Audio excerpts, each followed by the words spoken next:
Hello दोस्तों, अंजना के channel में आप सभी का हार्दिक स्वागत है। तो आइए दोस्तों, आज हम जानते हैं काशी विश्वनाथ जी के बारे में। दोस्तों, काशी विश्वनाथ का मंदिर काशी भगवान विश्वनाथ की बहुत ही प्रसिद्ध मंदिर है काशी में। दोस्तों, जो भी इस कथा को सुनेगा, कहते हैं उसके अकाल मृत्यु उसको कभी नहीं आती।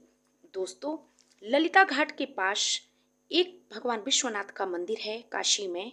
एक पंडित था जो भगवान विश्वनाथ के मंदिर में प्रतिदिन गंगा जल ले जाकर भगवान भोले बाबा को स्नान कराता था। जब रोज पंडित जी भगवान से ये मांगते थे कि भगवान मुझे औलाद का सुख दे दो, मुझे पुत्र दे दो, तो एक दिन भगवान विश्वनाथ चिंता में पड़ गए कि धन दौलत मांगता तो मैं इसे दे भी देता, परंतु इसके भाग्य में औलाद का सुख नहीं है और कैसे दे दूं। लेकिन माता पार्वती बार बार भोले बाबा को कहती कि इस पंडित को जो इसकी औलाद नहीं है उसे आप दे क्यों नहीं देते। तो भगवान भोले बाबा ने कहा कि पार्वती क्या करूं, इसके भाग्य में औलाद का सुख नहीं है, लेकिन फिर भी कुछ करता हूं। अब घाट में जैसे ही पंडित जी स्नान करने सुबह सुबह के समय गए तो भगवान शिव ने उनको दर्शन दिए और कहा, बोलो पंडित क्या चाहिए। तब पंडित ने कहा कि प्रभु, मैं तो प्रतिदिन आपसे एक ही सुख मांगता हूँ, औलाद का सुख, मुझे एक पुत्र दे दो।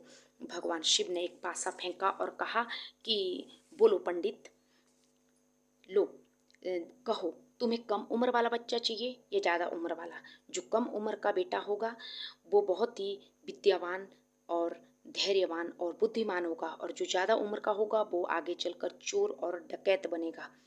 अब पंडित हैरान हो गए कि भगवान भोले बाबा ये क्या कह रहे हैं। तब पंडित ने कहा कि कोई बात नहीं प्रभु, मैं घर जाकर अपनी पत्नी से भी सलाह मशवरा कर के आऊँ, आप यहीं पे रहना। अब भगवान भोले बाबा वहीं पे खड़े होके पंडित की प्रतीक्षा करने लगे और पंडित अपनी पंडिताइन को पूछता है तो पंडिताइन सारा हाल जानकर कहती है कि हमें चोर डकैत नहीं चाहिए, हमें कम उम्र वाला बच्चा ही चाहिए। अब उन्होंने जैसे ही पंडित पंडिताइन से पूछकर आया तो उन्होंने भोले बाबा से कह दिया कि हे प्रभु, आप हमें कम उम्र का ही बच्चा दे दो। भगवान शिव शंकर ने तथास्तु कहा और कहा कि तेरा बेटा होगा, परंतु सिर्फ 5 साल ही वो जिएगा। 5वां वर्ष जैसे ही लगेगा आपका बेटा मृत्यु को प्राप्त हो जाएगा। अब जैसे ही पंडित और पंडितान के घर बेटा हुआ उनको बहुत खुशी हुई, लेकिन साथ में गम भी हुआ, क्योंकि वे जानते थे कि हमारा बेटा 4 वर्ष के बाद 5वें वर्ष में जैसे ही लगेगा तो वो मृत्यु को प्राप्त हो जाएगा। तो उनको ज़्यादा प्रसन्नता नहीं हुई। अब धीरे धीरे बेटा बड़ा होने लगा। बेटा बहुत ही सुंदर, गुणवान, धैर्यवान और बुद्धिमान था। अब उनको जैसे ही वो रात व्यतीत होने लगी तो उनको पूरी रात नींद नहीं आई और वे पंडित और पंडिताइन जोर जोर से विलाप करने लगे।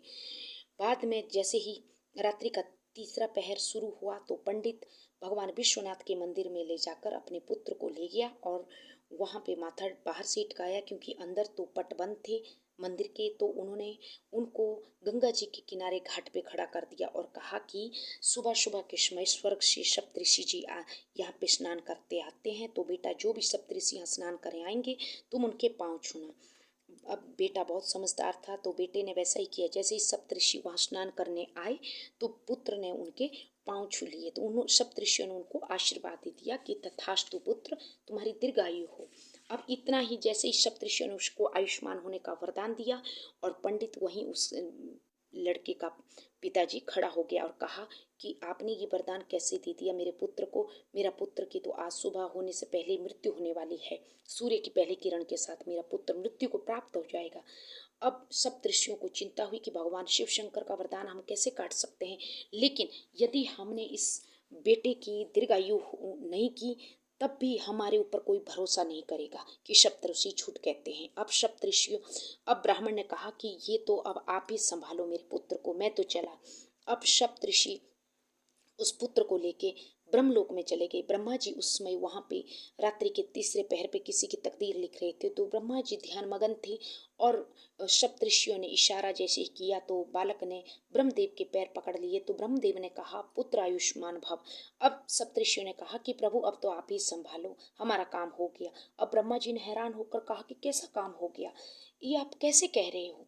तब सप्तऋषियों ने पूरा वृतांत सुनाना। अब ब्रह्मा जी तो चिंता में पड़ गए कि भगवान हम शिव से हम उनका वचन हम कैसे काट सकते हैं। तो वे सब मिलकर विष्णु भगवान के पास ले गया। विष्णु भगवान भी उस समय सिर सैया पर सोए हुए थे, तो विष्णु भगवान योग निद्रा में थे।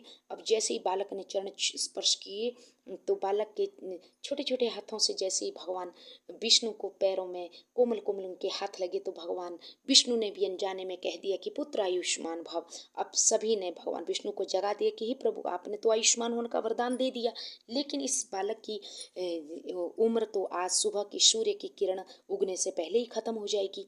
अब विष्णु भगवान भी डर गए कि भगवान शिव की बात को कैसे काटा जा सकता है। तो सभी सप्तऋषि भोले बाबा के पास और विष्णु भगवान सभी भोले बाबा के पास उसको ब्रह्मलोक के सहित ले गए। अब शिव भगवान उस टाइम ध्यान मुद्रा में थे, तो भगवान शिव के जैसे ही कोमल कोमल हाथों से उस बालक ने चरण स्पर्श किए, तो भगवान शिव को दया आई उस बालक पे, और भगवान महादेव ने कहा पुत्र आयुष्मान भव। अब सभी देवताओं ने कहा कि भगवान आपने आयुष्मान होने का वर दिया, और इस पुत्र की, ये तो आपने ही वरदान दिया है, ये तो आज खत्म होने वाला है बच्चा। अब भगवान शिव ने कहा कि कोई बात नहीं, अब सभी इसको विश्वनाथ काशी मंदिर ले जाओ और वहाँ पे बेलपत्र आदि से इसके ऊपर छिड़काव करो। अब जैसे ही काशी विश्वनाथ मंदिर में उस बालक को लाया गया, तो वहाँ पे उसी समय भोर होने को आ गई और यमराज जी खड़े हो गए। यमराज का भयंकर रूप देखकर उस बालक को इतना डर हुआ कि वो भोले बाबा को लिपट गए। अब भोले बाबा को जैसे ही लिपटे, तो यमराज ने पासा फेंका, तो यमराज का पासा भोले बाबा ने पकड़ लिया। अब यमराज ने कहा कि भोले बाबा, आपने आने का कष्ट क्यों किया, इस बालक को लेने तो मैं ही आ गया हूँ। अब आप ऐसा कीजिए भोले बाबा, आप प्रस्थान कीजिए। तो भोले बाबा ने कहा कि नहीं, प्रस्थान तो यमराज आप करोगे, क्योंकि इस बच्चे को मैंने दीर्घायु होने का वरदान दे दिया है। तो यमराज कहे प्रभु, आपने ऐसे कैसे कर दिया। तो भोले बाबा ने कहा मैंने इसको 5 वर्ष का आशीर्वाद दिया है ना, तो मेरे यहाँ शिवलोक में 1 वर्ष भी अनंत कालों तक चलती है, तो 5 वर्ष तो बहुत होते हैं। अब यमराज प्रणाम करके, भगवान शिव को प्रणाम करके वहाँ से चले गए, और सभी लोगों ने काशी विश्वनाथ की जय जयकार, हर हर महादेव के नारे लगाए। शिव माता पार्वती भी बहुत खुश हुई, ब्रह्मलोक ब्रह्मदेव भी खुश हुए, सप्तऋषि भी खुश हुए, नारदेय इत्यादि सभी, विष्णु भगवान सब खुश हुए, ब्राह्मणी सब खुश हुए। अब भगवान विश्वनाथ की जय जयकारे करने लगे। अब दोस्तों आगे चलकर यही बालक जिसको भगवान शिव ने बचाया, यही बालक मार्कंडेय ऋषि के नाम से विख्यात हुए, और आगे चलकर इसने मार्कंडेय लेख की रचना की, और इसी मार्कंडेय ऋषि ने महामृत्युंजय मंत्र का स्थापना की थी। तो ये थे दोस्तों महान ऋषि मार्कंडेय जी। ये जो पुत्र थे, यही आगे चलकर मार्कंडेय ऋषि बने। तो दोस्तों कहते हैं, जो भी इस कथा को कहता है, सुनता है, पढ़ता है या पढ़ाता है, उसको कभी भी अकाल मृत्यु नहीं आती। और इसी के साथ thank you, please subscribe my channel. Thank you.